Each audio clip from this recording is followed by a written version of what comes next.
Bonjour mes amis,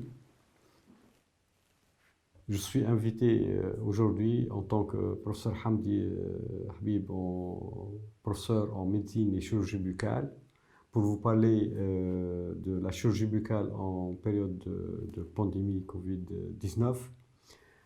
Euh, j'ai fait une revue de la littérature pour essayer de vous apporter le maximum d'informations euh, pour vous aider dans votre exercice de médecine dentaire et de chirurgie buccale.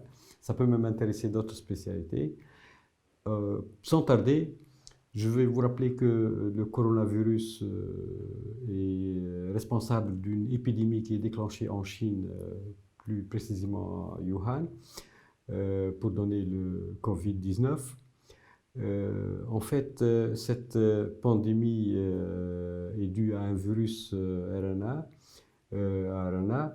Donc, c'est un virus qui est connu, qui fait partie des coronavirus, qu'on a pu déjà connaître depuis l'année 2002 avec le développement du SARS, qui est déclenché déjà en Chine, et le développement du MERS, qui est déclenché en Arabie Saoudite.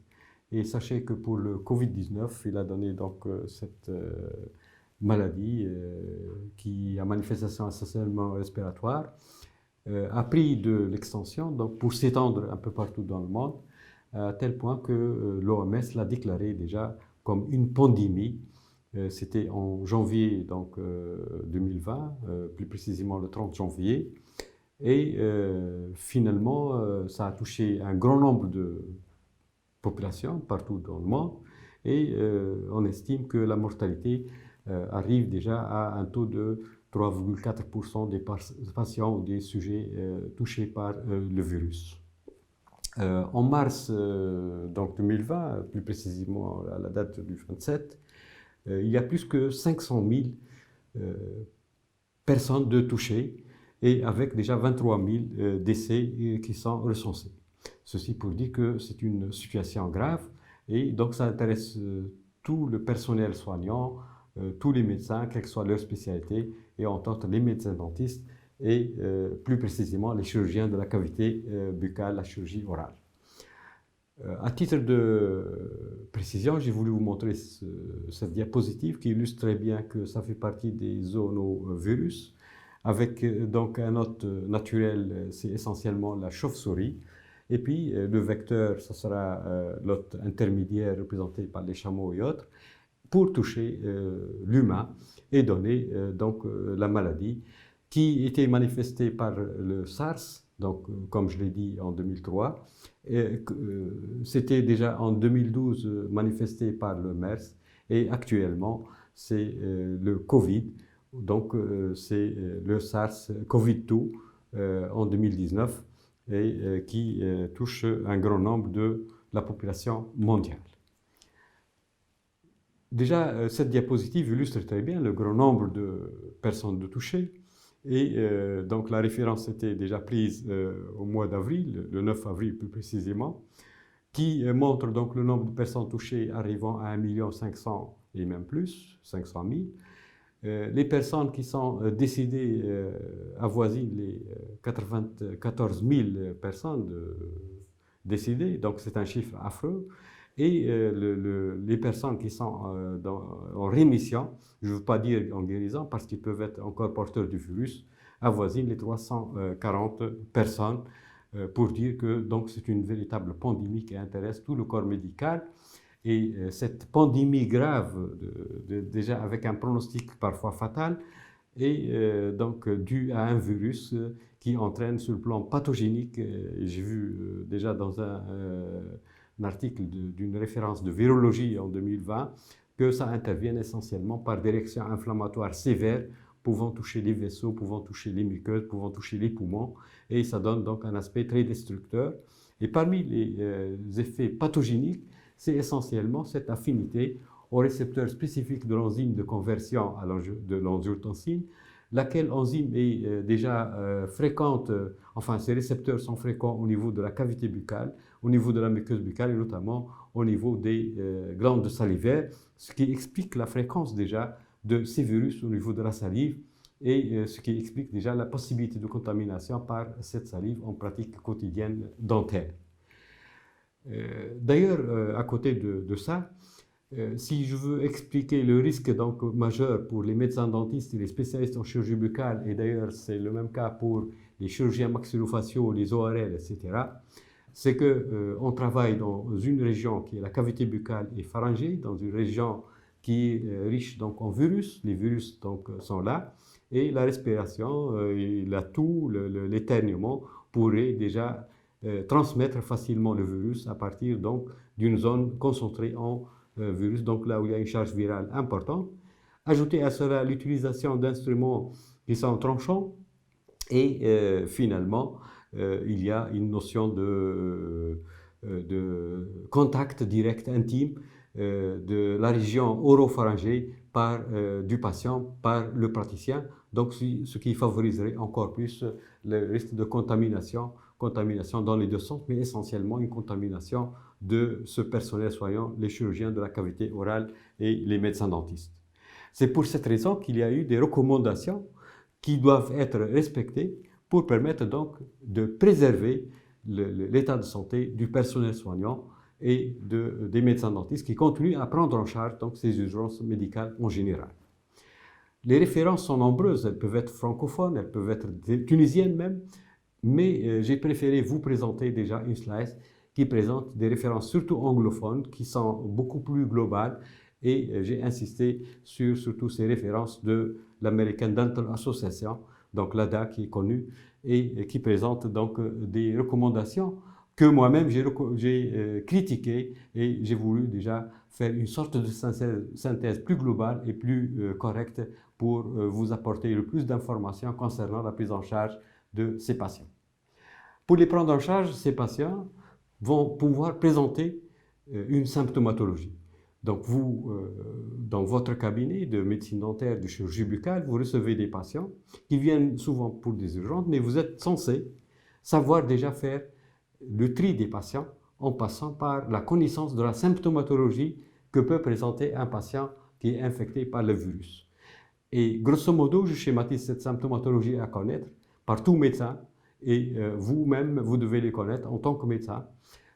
Ce sera des signes qui sont dominés essentiellement par une symptomatologie qui évoque une infection virale, notamment la fièvre, la toux sèche, les myalgies. D'autres signes moins fréquents sont possibles à rencontrer, comme les nausées, les diarrhées et surtout les pertes de goût. Oui, c'est un élément important à retenir, c'est pas très cité, mais la perte de goût et puis la perte de l'odorat. Et à partir de là, si on est face à un patient suspect d'être atteint par le virus, on peut demander même une radiographie de thorax qui va montrer une symptomatologie ou des signes radiologiques qui sont très évocateurs de l'infection par le coronavirus. À partir de là, il faut savoir aussi que la majorité des patients présentent des signes légers et risquent de passer inaperçus, surtout ces patients qui sont porteurs du virus et qui peuvent ne pas présenter complètement de symptomatologie et qui représentent malheureusement ou heureusement, mais malheureusement sur le plan épidémiologique, un grand nombre. Pourquoi? Parce qu'ils peuvent être infectants sans être diagnostiqués. Les patients qui sont symptomatiques, très symptomatiques, sont faciles à reconnaître. Et ces patients qui présentent une symptomatologie bruyante représentent heureusement pour eux un chiffre qui est relativement bas. Ça représente 20%, un tout petit peu, comme ça. Et ces patients sont représentés essentiellement par des hommes, et des hommes qui sont de l'âge de 56 à 60 ans, avec souvent une pathologie sous-jacente, type une maladie cardiovasculaire, voire même une immunodépression. Et sachez que ces patients qui sont symptomatiques gravement vont présenter à la limite et à la fin une symptomatologie essentiellement respiratoire de type détresse respiratoire. Cette diapositive illustre très bien ce que j'étais en train de vous dire. Et à votre gauche, de bas en haut, donc la symptomatologie qu'on va retrouver, c'est essentiellement la symptomatologie mineure au début. Plus haut, il y a la symptomatologie gastro-intestinale de type nausée, hypogueusie et hyposmie. Et puis en haut, on retrouve surtout la symptomatologie respiratoire qui dénote d'une certaine gravité. Donc c'est un peu péjoratif à partir du moment que le patient est en détresse respiratoire, et en général, il ne devrait même pas venir dans votre cabinet ou pour des soins dentaires. Surtout dans certaines formes graves, il est déjà à l'hôpital et pris en charge pour donc le réanimer. De l'autre côté, à votre droite, vous retrouvez les éléments diagnostiques, et je vous ai dit que la radiographie trouve toute sa place, la radiographie du thorax, par la mise en évidence de cette fameuse image en verre dépoli. Ensuite, l'examen biologique du sang qui montre surtout une chute des globules blancs, une chute des lymphocytes, une chute des plaquettes, mais surtout une augmentation de la CRP, et avec surtout le diagnostic qui est confirmé par donc un examen de la PCR, voilà, un examen en PCR et en ELISA pour permettre de mettre en évidence donc les virus, et à partir de là, le diagnostic est indiscutable. Là, je montre une radiographie du poumon qui est en fait un scanner en tridimensionnel qui confirme très bien l'importance des lésions pulmonaires, avec des lésions en verre dépoli et des lésions qui ne sont pas rencontrées classiquement dans les atteintes virales, avec diverses atteintes interstitielles, et ce sont des lésions affreuses qui font peur déjà, et ça fait déjà un danger pour le pronostic des poumons, le pronostic respiratoire de nos patients. Donc je rappelle que la voie de transmission, et surtout en cabinet dentaire, c'est les gouttelettes, donc les gouttelettes, les aérosols, et c'est essentiellement les contacts, voilà. Et donc finalement, à partir de là, le contact va pouvoir transmettre le contact avec les objets, va pouvoir transmettre le virus, et surtout les gouttelettes qui sont venues à la suite donc de toux ou à la suite d'éternuement. Si on a reçu un patient, il faut absolument penser à gérer et à prévenir les infections nosocomiales. Donc cette prévention va passer essentiellement donc par les mesures qu'on va prendre lors du tri des patients. Donc cette diapositive illustre très bien donc, le tri des patients. Donc on va évaluer la situation au début par téléphone, et ensuite, quand on reçoit le patient, par un questionnaire bien fait, on va évaluer le patient.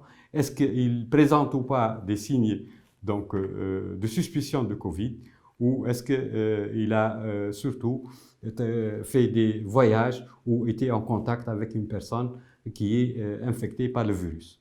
S'il fait suspecter l'atteinte par le Covid, en général, on ne fait que les traitements urgents. Toute thérapeutique qui peut être programmée, c'est à éviter.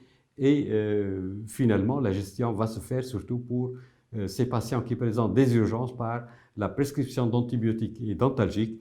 Et réellement, quand la situation d'urgence devient grave, notamment dans le cas des infections graves qui mettent en jeu le pronostic vital des patients, il s'agit d'une urgence vitale. Dans ce cas, le patient va se présenter et va être pris en charge.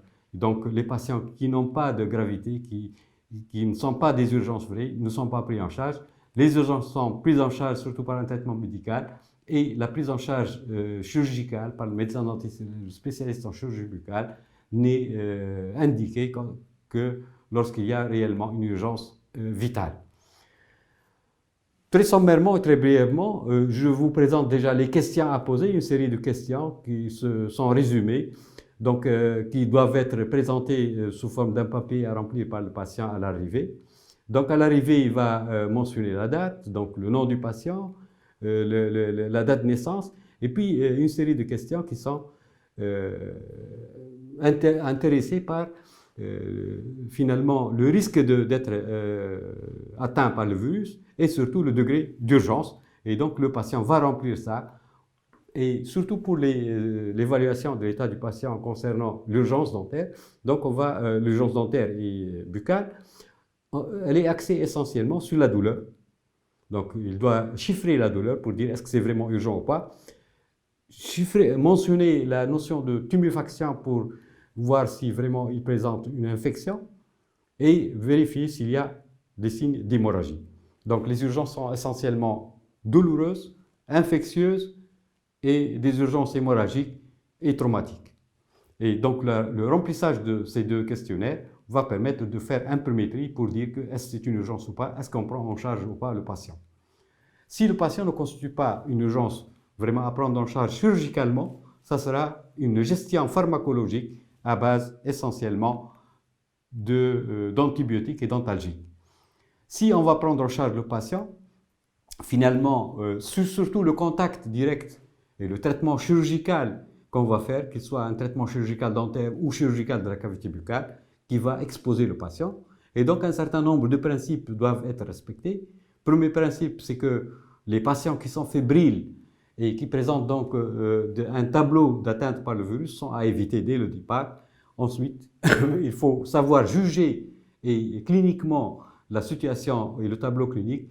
Rien que les urgences et les urgences extrêmes peuvent être prises en charge chirurgicalement, les autres sont reportés et ce en suivant des recommandations qui sont bien définies.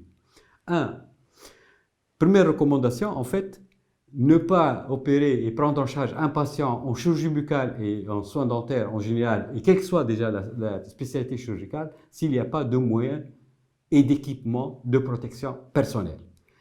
Ces moyens de protection personnelle consistent en fait en ce classique kit que vous connaissez tous, les gants, les masques, les calots, les visières, les surblouses, les bottes. Donc tout ceci doit être disponible pour permettre une protection. Le lavage des mains pour éviter réellement le transport et la transmission du virus du praticien au patient et l'inverse. Des schémas classiques que je file en passant. Comment porter une blouse? Comment mettre un masque en place? Comment mettre des calots en place? Comment mettre des gants? Donc finalement, ça doit être appris et c'est classique. Tous les médecins, les chirurgiens connaissent très bien la façon de porter. Ce que je veux vous expliquer, ou du moins je veux mentionner pour vous, c'est surtout comment enlever ces moyens de protection personnelle. Parce que quand vous enlevez les moyens de protection personnelle qui sont infectés, qui sont souillés, vous devez les enlever sans toucher votre main, sans toucher votre corps, sans favoriser la transmission pour le personnel médical et le personnel soignant. Donc finalement, la façon d'enlever va se faire en enlevant sans toucher par l'extérieur. Les schémas sont à votre disposition.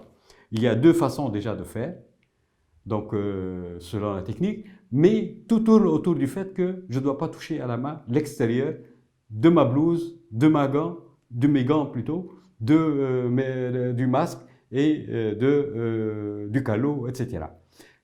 On enlève ces moyens de protection que lorsque le patient a quitté la salle.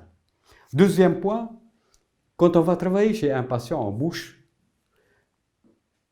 on en parle souvent, on parle des bains de bouche qu'on va utiliser. Pourquoi? Pour, soi-disant, réduire la charge virale au niveau buccal, parce qu'elle risque d'être transmise aux médecins lors du travail, surtout quand il y a utilisation des instruments rotatifs. Les bains de bouche, dont il y a eu des discussions, mais on retient que les bains de bouche comme la povidone iodine et l'eau oxygénée sont maintenant recommandés. Troisième point, c'est l'utilisation des instruments jetables. Je crois que l'idéal, c'est d'utiliser des instruments jetables et d'éviter donc la stérilisation, mais ce n'est pas possible. De toutes les façons, la stérilisation des instruments utilisés pourrait faire l'affaire en absence d'instruments jetables. Un autre point qui est important en 4, ça sera la radiographie.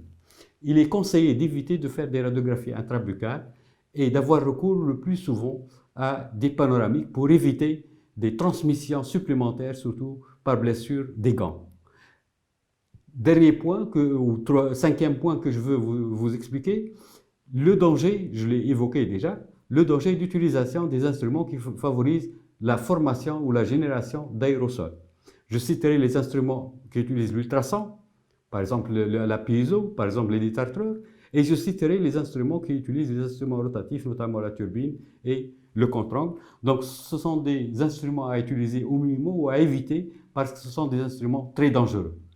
Le sixième point, et qui est important, et j'en finis sur cette série de recommandations, je dirais que quand on finit l'acte, il ne faut pas négliger le fait que le virus peut se transmettre déjà dans l'air.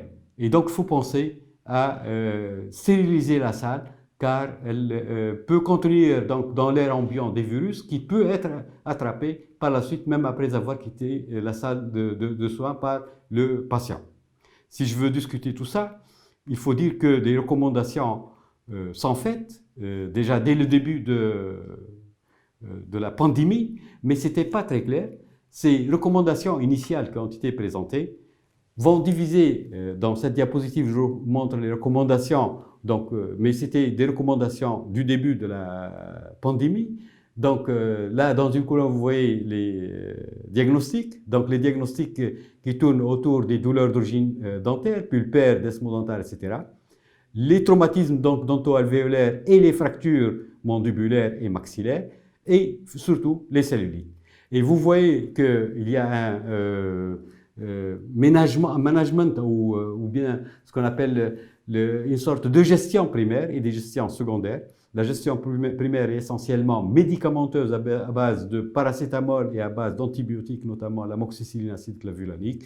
Et la gestion secondaire, ça sera essentiellement chirurgicale, ça sera les soins dentaires et au besoin d'intervention de la chirurgie buccale ou la chirurgie maxillofaciale pour les situations qui nécessitent des hospitalisations et une prise en charge hospitalière. Les recommandations qui ont été faites au début, finalement, avec l'évolution des choses, manquaient. Il y a un manque, il y a une sorte de faille, lesquelles vont être améliorées par la suite. Et au mois d'avril déjà, on recommande donc, je recommande déjà après avoir lu pas mal de recommandations, je fais un résumé en disant qu'il faut faire un triage. Ce triage va permettre donc de constater des patients qui sont des patients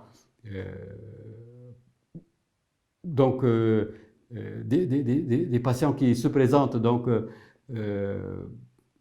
et ils ont des problèmes donc de suspicion. On va faire donc notre questionnaire et finalement on va trouver des patients qui sont suspects et des patients qui ne sont pas suspects. Les patients qui ne sont pas suspects, ils sont souvent asymptomatiques, et les patients qui sont suspects et symptomatiques, donc ce sont des patients qui,